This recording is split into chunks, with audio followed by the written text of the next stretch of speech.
এই পানি কচু দিয়ে চিংড়ি দিয়ে রান্না করব।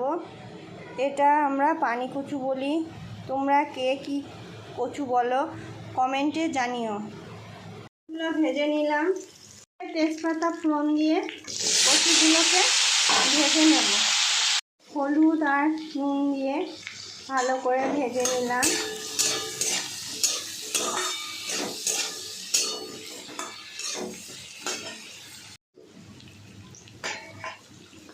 কচুগুলো একটু ভেজে নিয়েছি,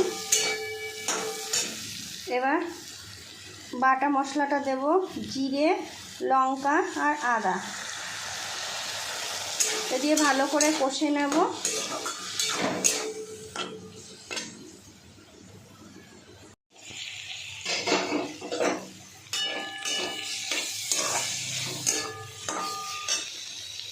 মশলাটা ভাজা হয়ে গেছে, এবার জল দিয়ে দেব।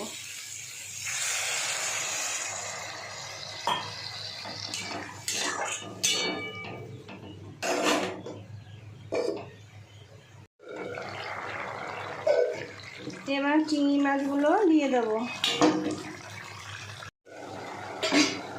হয়ে গেছে, নামিয়ে নেব।